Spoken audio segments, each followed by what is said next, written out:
Have you ever wondered about cities that have seen empires rise and fall, witnessed the birth of religions, and stood as a beacon of knowledge for centuries? Today, we're journeying back in time to uncover the epic story of one such city.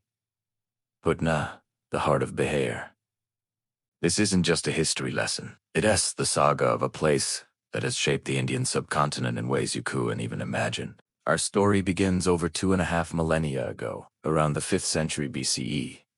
A powerful king of the Magadha Empire, Ajatashatru, was looking for a new capital. He chose a strategic spot on the southern bank of the mighty Ganges River and built a small fort. He named it Pataligrama, meaning the village of the trumpet flower. Little did he know, this small fort was destined for greatness. It was his son, Adan, who first made Pataligrama the official capital of the vast Magadha kingdom. Its location was perfect, surrounded by rivers like the Ganges, Sun, and Gandak. It was a natural fortress, a yellow dog or water fort, making it incredibly difficult for enemies to attack. Now, let us fast forward a bit to one of the most glorious chapters in Indian history.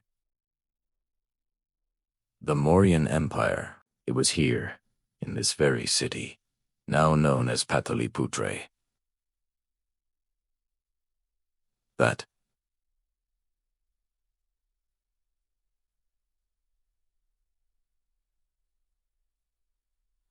Chandragupta. Imagine a city stretching over 15 kilometers, surrounded by a massive wooden palisade with 64 gates and over 500 watchtowers. The Greek ambassador Megasthenes, who lived here during Chandragupta's reign, was completely blown away.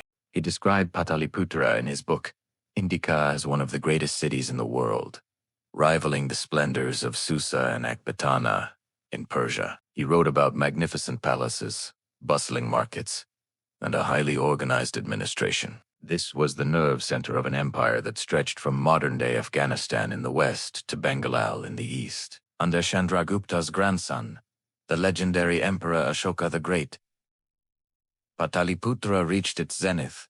Ashoka, after the brutal Kalinga War, embraced Buddhism and transformed his capital into a global center for Buddhist philosophy and learning. It was from here that he sent missionaries to spread the message of peace and Dhamma across the world, from Sri Lanka to Greece. The Third Buddhist Council was held right here in Pataliputra, under his patronage. The city became a melting pot of cultures, ideas, and philosophies.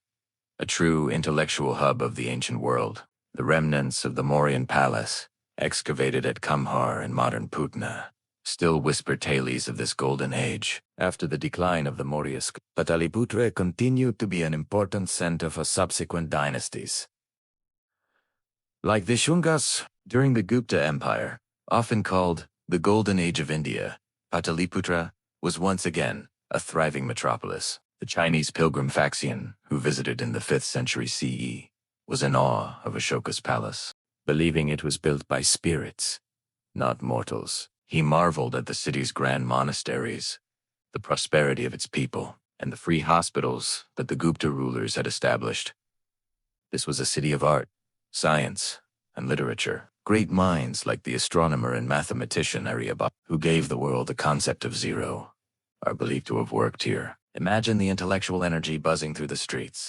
But as with all great empires and cities, time brought change. Centuries of invasions and the shifting courses of rivers led to a gradual decline. The city that was once the pride of India slowly faded from prominence. For several hundred years during the medieval period, Pataliputra lived on mostly in memory, a shadow of its former self. It became a small town, its glorious past buried under layers of soil and neglect. But you can't keep a great city down for long. The revival began in the 16th century with the Afghan ruler Sher Shah Suri. He recognized the strategic importance of the location and decided to rebuild the city. He built a new fort along the Ganges and reportedly said, "If I can fortify this place, it will one day become one of the most important cities in the region." He renamed the city Patna, and his vision came true. Patna once again became a major commercial and political hub. During the Mughal era, Patna flourished as a provincial capital and a major trading center. It was famous for its cotton, sugar, and especially saltpeter. A key ingredient for gunpowder, which was in high demand by European traders. The British, Dutch, and French all established factories here, making Patna a bustling international marketplace. You could find traders from all over the world haggling in its bazaar. The city's wealth and importance grew, cementing its place back on the map. Then came the British Raj. In 1764, the pivotal Battle of Buxar was fought nearby, which firmly established British control over the region. Patna became a key administrative center for the British East India Company. They built new administrative buildings, courts, and residential areas, many of which still stand today in the Bankipur area of the city. Patna also played a crucial role in the Indian independence movement. It was a hotbed of nationalist activity, producing leaders like Dr. Rajendra Prasad, the first president of India, and Jayaprakash. The historic Sadakat Ashram in Patna was the headquarters for the freedom struggle in Bihar. After India gained independence in 1947, Patna was declared the capital of the state of Bihar. The city began a new chapter of modernization and development. Today, Patna is a bustling, rapidly growing city, a mix of ancient history and modern aspirations. As you walk through its streets, you can feel the layers of time. You can visit Golghar, the massive granary built by the British, offering a panoramic view of the city and the Ganges. You can explore the ruins of Pataliputra at Kumhare.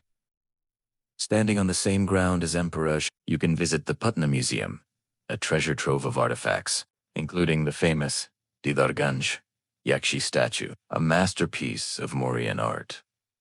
From the ancient Pataliputra, the capital of mighty empires, to the medieval center of trade, the colonial hub, and now the modern capital of Bihar, Patna's journey is a testament to resilience and perpetual rebirth. It's a city that has been a cradle of power, knowledge, and spirituality. It has given the world emperors, scholars, and revolutionaries. Its story is not just the history of a city, but a significant part of the history of India itself. It reminds us that beneath the surface of our modern cities lies stories of incredible depth and grandeur, waiting to be discovered. So the next time you hear the name Patna, remember it's not just another city. It is Pataliputra, a place where history is alive, breathing in its ancient ruins, its sacred river, and in the spirit of its people.